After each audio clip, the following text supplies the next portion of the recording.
என்கிட்ட ஒன்னே ஒன்று தாண்டி இருக்கு. ப்ளீஸ் எனக்கு எல்லாத்துலயும் ஸ்பீடுடி. நீ உடனே கேட்டா லட்சணம் கொடுத்துருவானா? மனுஷன் நிம்மதியா தூங்க முடியுதா? பக்கத்து வீட்டுல எடுத்துக்கிட்டு அவன் பெட்ரூம்ல பேசுறதெல்லாம் நம்ம காதுல வந்து விழுவும். சரி, இருக்கிறது ஒண்ணுதான். நான் வேணா கட் பண்ணி தரவா? கட் பண்ண போறியா? ஆமா, இருக்கிறது ஒரு சாக்லேட் தான். இதை கட் பண்ணி தான் சாப்பிட முடியும். கட் பண்ணாமே சாப்பிடலாமே. எப்படி?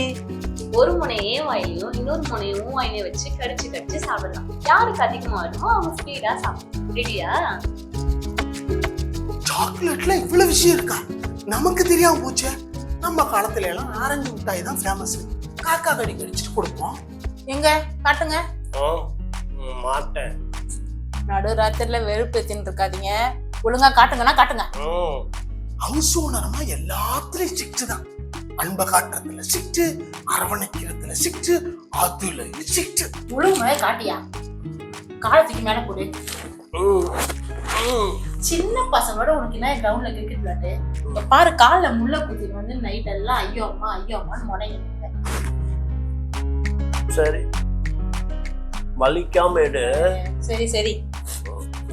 என்ன ஆடியோ விட்டு விட்டு கேக்குது? இதோ முள்ளுன்னு சொல்றாங்க. ஒருவேளை அது கோடு வேடா இருக்குமோ?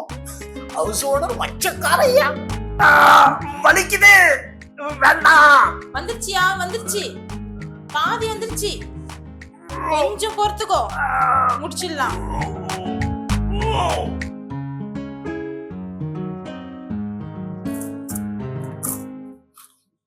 ஓ, என்ன உதட்ட கடிச்ச? நான் சாக்லேட் நினைச்சுதான் கடிச்சேன். அப்பா வலிக்குது. எனக்கு இனிக்குது. இனிமே ஒரு நிமிஷம் இங்க இருக்க கூடாது. பக்கத்து வீட்டுல இருக்கிறவங்களாவது பேச்சுலர் கேர்ள்ஸ், பேச்சுலர் பாய்ஸ் அப்படி இப்படி இருப்பாங்க. ஆனா ஹவுஸ் ஓனர் அம்மா பகலெல்லாம் ஸ்ட்ரிக்டா இருக்கிறாங்க. ஹிட்லர் மாதிரி. நைட்ல மட்டும் அப்படியே மோகினியாட்டம் மாறிடுறாங்களே. சார், பேய் இல்ல சார், ஹவுஸ் ஓனர். அப்ப உள்ள இருக்கிறது நான் தான், வெளியே இருக்கிறது நான் தான். அப்ப கன்ஃபார்ம் பேய் தான் சார். என் காலை பாருங்க சார். பார்த்துட்டேன். ஆமா, அவ்வளவு வேகமா வேலை முடிஞ்சிருச்சு? இல்ல, முடியல. பாதியிலே ஓடி வந்துட்டேன். வலிக்குது சார். என்ன சார் சின்ன பையன் மாதிரி பேசுறீங்க? நீங்க எக்ஸ்பீரியன்ஸ் கேண்டிடேட். நீங்க பாதியிலே ஒடியாந்தா உங்க ஒய்ஃப் கோவப்பட மாட்டாங்க. அது தப்பு சார். போங்க, நின்னு நிதானமா மேட்ச முடிச்சிட்டு. ஏங்க, பாதியிலே ஓடி வந்தா விட்டுருவேனா? பாதி முள்ளுதான் வந்திருக்கு. மீதி எடுக்கலன்னா செப்டிக் ஆயிடும். வாங்க. ஏன் மேடம், முள்ளுங்கிறது கோடு வேடா?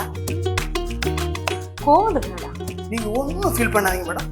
சாரு கிட்ட பக்குவமா பேசி உள்ள அனுப்பி வைக்கிறேன். நீங்க உள்ள போய் அலங்காரம் பண்ணிட்டு ரெடியா இருக்கு. ஹவுஸ் ஓனர் சார், எந்த வேலையை வேணாலும் பாதியில் நிறுத்தலாம். ஆனா இந்த வேலையை நிறுத்திட்டு வந்தோம் பைத்தியம் பிடிக்கும். தாம்பத்திய வாழ்க்கை நிலைச்சு நிக்கணும்னா இந்த ட்ரெயின் நிக்காம ஓடணும்.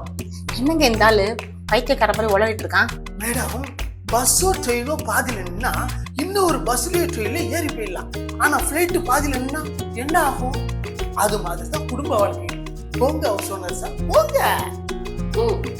எனக்கு வலிக்குதுல்ல, எனக்கு வலிச்சா தெரியும். நீங்க கொஞ்சம் வீக்கு, அவங்க கொஞ்சம் ஸ்ட்ராங்கு. நீங்க வழக்கமா போற ரூட்டை விட்டுட்டு கொஞ்சம் வித்தியாசமா யோசிங்களேன். ஏன் சார், நீங்க 4 புத்தகம் படிக்கிற அறிவாளி, உங்களுக்கு தெரியாதா? ஏங்க இன்னும் தூங்காம என்னங்க பண்ணிட்டு இருக்கீங்க? ஹாய் ஹவுஸ் ஓனர் சார், உங்களுக்கு தூக்கம் வரலையா? எனக்கும் தூக்கமே வரல. எனக்கு ஒரு ஃபோன் பண்ணிருக்கலாம்ல. அட்லீஸ்ட் மிஸ்டு கால் கொடுத்துருந்தா கூட நான் வந்திருப்பேன்ல. ஏமா, அவனே முடியலன்னு சொல்லிட்டு தான் ரூமை விட்டு பதறி அடிச்சு ஓடியாந்துருக்கிறான். நீ மட்டும் வந்து என்ன பண்ண போற? என்ன ஹவுஸ் ஓனர் சார்? என்னால முடியல, வலிக்குது. அப்படியெல்லாம் சொல்லக்கூடாது. அது ஆண்மகனுக்கு அழகு இல்ல. மேடம், இவரை கை தாங்கள கூட்டிட்டு போங்க. ஏம்மா, நீ ஒரு கை பிடிமா. நான் காத்துட்டு இருக்கேன். ஏய், எதுக்கு நீ காத்துக்கிட்டு இருக்க? அது அவங்க புருஷன் முண்டாட்டிக்குள்ள உள்ள விஷயம். கையை விட்டுட்டு வாடி. பரவாயில்ல சார், அவங்க என் பக்கத்திலேயே இருக்கட்டும். அவங்க என் கூட இருந்தா அனுசரணையா இருக்கும். அடே, இது சம்சாரங்க. அடச்சே, அதே எங்க ஞாபகப்படுத்தினே இருக்கிறீங்க. ஏதோ ஒரு தடவை நடக்க கூடாது நடந்துருச்சு, அதை கொஞ்சம் மறந்துதான் தொலைங்களேன். ஆமா, கரெக்ட். சில விஷயத்த அப்பப்போ மறக்கணும். இந்த விஷயத்த நீங்க எப்பவுமே மறக்கணும். இது தவறான செயல், இது முறையற்ற செயல், இது அநியாயம், இது இது அக்கிரமம். என்ன நான் பாட்டுக்கு பேசிக்கிட்டு அவங்க பாட்டுக்கு போயிட்டு இருக்கீங்க.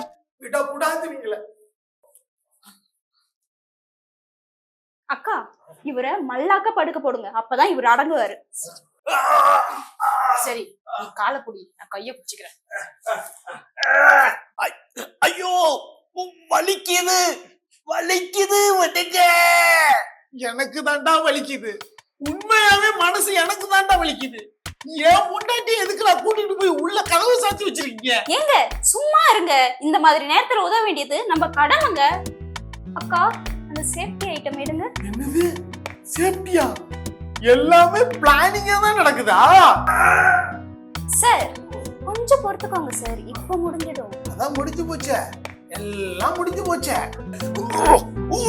எடுத்தாச்சு எடுத்தாச்சு. வந்துருச்சு. எவ்வளவு பெரிய முள்ளு. அவ்வளவு பெருசா? இதுக்கு மேல பொறுக்க முடியாது. கதவை திறக்கிறீங்களா இல்ல உடைச்சுக்கிட்டு உள்ள வரவா? அம்மா நீ இரு, நான் போறேன்.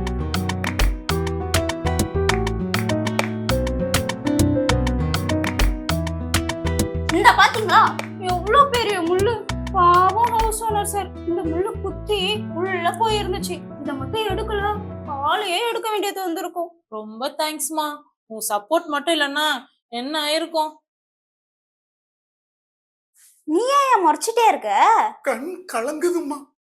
நீ மாசற்ற மனவாளினி, மங்கையர் குல திலகம். அப்புறம் யோ எதையாவது புரியாத மாதிரியே பேசு, வாயா. ஏங்க போறதுதான் போறீங்க, அந்த கதை சாத்தி விட்டு போங்க. நைட் எல்லாம் தூங்கல.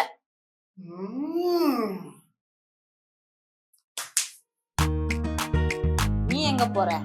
கிரவுண்ட்ல போய் காலைல திருப்பி முள்ள குத்திட்டு போறியா? ஒழுங்கா போறதுக்குள்ள வந்து படு. 1000 இருந்தாலும் ஹவுஸ் ஓனர் அம்மா காரியத்துல கண்ணா இருக்கிறாங்க. இருக்கட்டும் இருக்கட்டும்.